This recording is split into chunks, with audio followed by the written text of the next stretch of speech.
정말 미쳤습니다.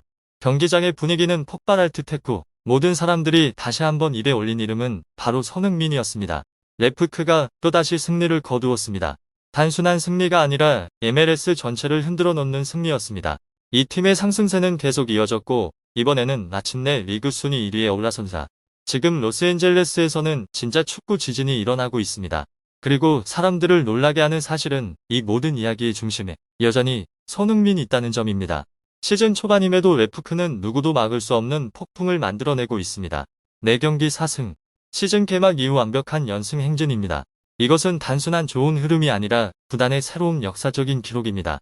로스앤젤레스의 관중석은 흔들리고 미국 언론은 들끓었으며 한국 팬들은 지금 벌어지는 일을 거의 믿지 못하고 있습니다. 손흥민의 팀이 리그 전체가 새롭게 바라볼 수밖에 없는 축구를 보여주고 있기 때문입니다. 하지만 이 이야기를 더 극적이고 놀랍게 만드는 것은 지금 벌어지고 있는 역설입니다. 레프크의 최고 스타 손흥민은 아직 득점 면에서 완전히 폭발하지는 않았습니다. 심지어 필드골 침묵이 꽤 오래 이어지고 있습니다. 그런데도 이상하게 레프크는 계속 승리하고 있습니다. 그들은 강하게 승리하고 있습니다. 그리고 설득력 있게 이기고 있습니다. 그리고 모든 시선이 다시 손흥민에게 향하게 만드는 방식으로 승리하고 있습니다. 득점이 없어도 그는 여전히 경기의 중심입니다. 직접 마무리하지 않아도 모든 위협적인 장면은 그의 발끝에서 시작됩니다. 레프크가 속도를 올릴 때 길을 여는 선수는 손흥민입니다. 경기가 막힐 때 상대 수비를 깨는 선수도 손흥민입니다. 그리고 폭발적인 순간을 기다릴 때 팬들의 시선은 자연스럽게 그 익숙한 등번호를 찾습니다. 이번 경기는 그 사실을 분명하게 보여준 경기였습니다. 레프크는 결코 작은 압박이 아닌 상황 속에서 경기에 들어섰습니다. 상대가 강팀은 아니지만 MLS에서는 어떤 경기든 예상치 못한 함정이 될 수 있습니다.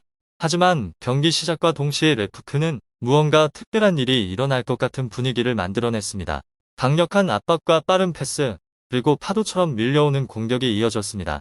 그 소용돌이 한가운데에서 손흥민은 경기의 리듬을 조율하는 존재였습니다. 킥오프 몇십 초 만에 그는 관중석을 들썩이게 만드는 패스를 뿌렸습니다. 그야말로 천재적인 순간이었습니다. 마무리만 조금 더 정확했다면 스코어보드가 바로 바뀔 수도 있는 장면이었습니다. 그리고 그것은 시작에 불과했습니다. 경기 내내 손흥민은 상대 수비를 혼란에 빠뜨리는 장면들을 만들어냈습니다. 날카로운 턴 동작과 섬세한 터치, 그리고 수비를 찢어놓는 패스들이 이어졌습니다. 하지만 이 이야기를 더욱 감정적으로 만드는 포인트는 따로 있습니다. 레프크가 완벽한 연승으로 날아오르고 있지만 사람들은 손흥민의 역할이 변하고 있는지 궁금해하기 시작했습니다. 그는 이제 박스 안의 킬러가 아니라 새로운 지휘자가 되고 있는 것일까요? 만약 그것이 사실이라면 레프크는 이전보다 훨씬 더 위험한 무기를 갖게 된 셈입니다. 한편 축구 전문가들은 팬들을 놀라게 할 비교를 내놓기 시작했습니다. 그들은 레프크의 4연승을 바라봅니다. 그리고 이 팀이 경기를 지배하는 방식을 분석합니다. 또한 경기력의 안정성도 주목합니다. 그리고 놀랍게도 한 팀의 이름이 등장했습니다. 바로 토트넘입니다. 맞습니다. 손흥민이 오랜 시간 유럽에서 뛰었던 팀 토트넘입니다.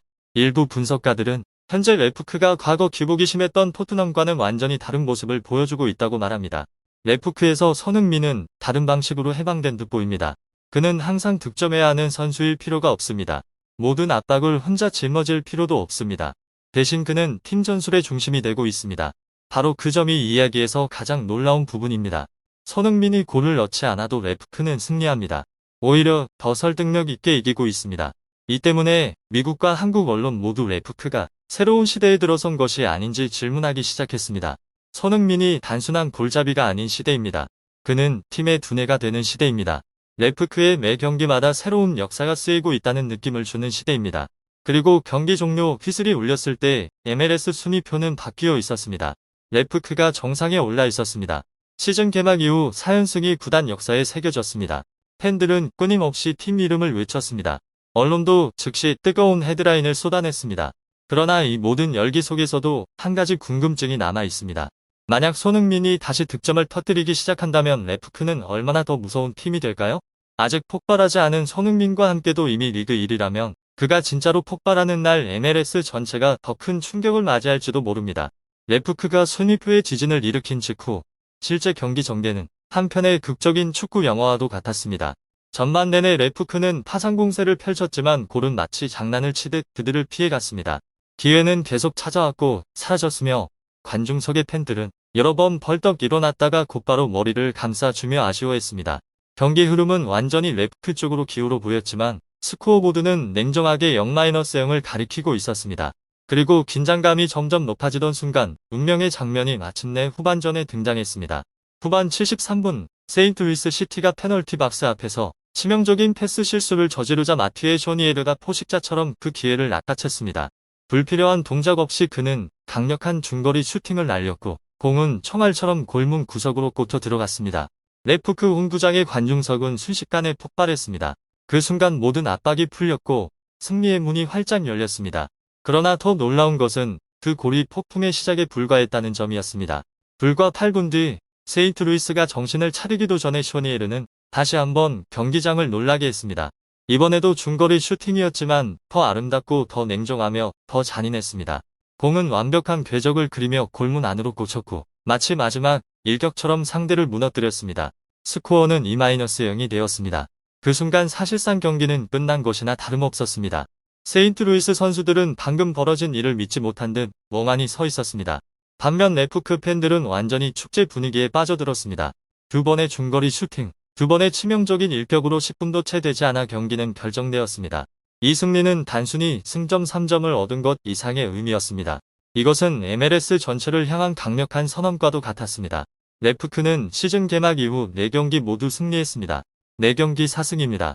너무 완벽한 출발이라 많은 사람들이 순위표를 다시 확인할 정도였습니다. 라운드가 끝났을 때 레프크는 당당히 리그 정상에 올라 있었습니다. 이제 의심의 여지가 없습니다. 이 팀은 리그의 진짜 폭풍이 되고 있습니다. 하지만 이 승리의 축제 속에는 손흥민이라는 묘한 이야기가 함께 존재합니다. 팀은 이겼고 팬들은 환호했으며 순위표도 바뀌었습니다. 그러나 레프크의 가장 큰 스타는 또 한 번 아쉬운 경기를 보냈습니다. 손흥민은 여전히 활발하게 뛰었지만 골은 계속 그를 피해갔습니다. 이번 시즌 현재까지 한국 공격수 손흥민은 6경기에 출전했습니다. 그리고 무려 7개의 어시스트를 기록했습니다. 하지만 그의 유일한 득점은 페널티킥에서 나왔습니다. 다시 말해 손흥민은 아직 MLS에서 필드골을 기록하지 못했습니다. 팬들이 더 아쉬워하는 이유는 이번 상대가 과거 손흥민의 좋은 기억이 있는 팀이기 때문입니다. 지난 시즌 손흥민은 바로 이 팀을 상대로 멀티골을 터뜨리며 악몽을 안겼습니다. 그래서 경기 전 많은 사람들은 이번이 손흥민이 침묵을 깨는 순간이 될 것이라고 기대했습니다. 모든 조건이 완벽해 보였습니다. 익숙한 상대, 상승세의 팀 분위기, 그리고 홈경기라는 조건까지 갖춰졌습니다. 하지만 축구는 언제나 아이러니한 이야기를 만들어냅니다. 손흥민은 지치지 않고 뛰며 날카로운 패스를 만들어냈습니다. 그는 상대 수비를 여러 번 혼란에 빠뜨렸습니다. 그러나 팬들이 기다리던 그 순간은 끝내오지 않았습니다. 이것이 지금 레프크의 가장 묘한 역설입니다. 손흥민이 골을 넣지 않아도 그의 팀은 연승을 이어가고 있습니다. 그래서 경기 종료 휘슬이 울린 뒤 한 가지 질문이 퍼지기 시작했습니다. 만약 손흥민이 다시 득점 감각을 되찾는다면 레프크는 얼마나 더 무서운 팀이 될까요? 완벽해 보였던 승리 이후 레프크홈 관중석의 축제 분위기 뒤에는 전술을 둘러싼 논쟁이 조용히 끓어오르고 있었습니다. 그리고 모든 시선의 중심에는 역시 손흥민이 있었습니다. 많은 전문가들은 손흥민의 침묵이 단순한 경기력 문제가 아니라 마크 도스 산토스 감독의 과감한 전술 결정 때문이라고 지적하기 시작했습니다. 이번 경기에서 그는 손흥민을 익숙한 스트라이커 위치가 아닌 공격형 미드필더로 내려서 뛰게 했습니다. 이 역할 때문에 손흥민은 페널티 박스에서 마무리하기보다 중원에서 볼을 받아 공격을 조율하고 연결해야 했습니다. 여기에 수비형 미드필더 스테판 에우스타키오의 결장까지 겹치면서 상황은 더욱 복잡해졌습니다. 중원의 핵심 고리가 빠지자 레프크의 전술 구조는 마치 톱니바퀴가 빠진 기계처럼 흔들렸습니다. 그 결과 손흥민은 전술적 공백을 메우기 위해 더 깊이 내려올 수밖에 없었습니다. 결과는 분명했습니다. 가장 위협적인 공격수가 페널티 박스에서 멀어지자 득점 위협도 눈에 띄게 줄어들었습니다. 득점에 가장 능한 선수가 다른 선수들을 위한 연결고리 역할을 해야 하는 아이러니한 상황이었습니다.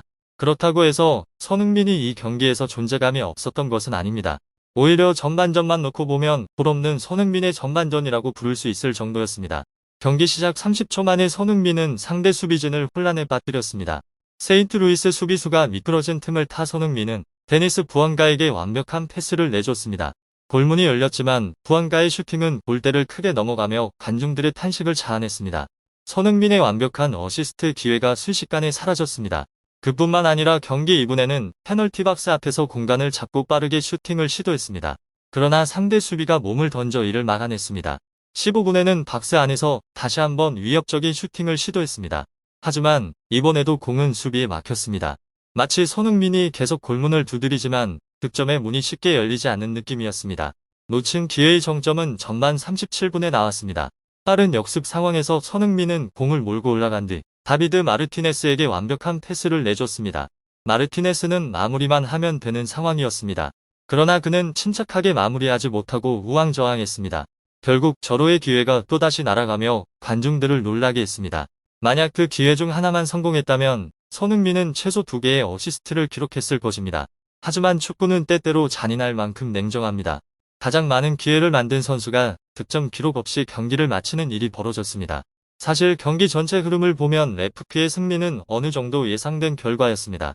상대인 세인트루이스 시티는 지난 시즌 MLS 컨퍼런스에서 15팀 중 13위에 머물렀습니다. 그들의 성적은 8승 8무 18패였습니다. 새 시즌에서도 첫 3경기 동안 승리를 거두지 못했습니다. 그래서 경기 초반부터 레프크는 강한 압박과 경기 지배력으로 상대를 몰아붙였습니다. 세인트루이스도 반격을 시도했고 13분에는 한 골이 취소되기도 했습니다. 그러나 전반적으로 원정팀은 충분한 위협을 만들지 못했습니다.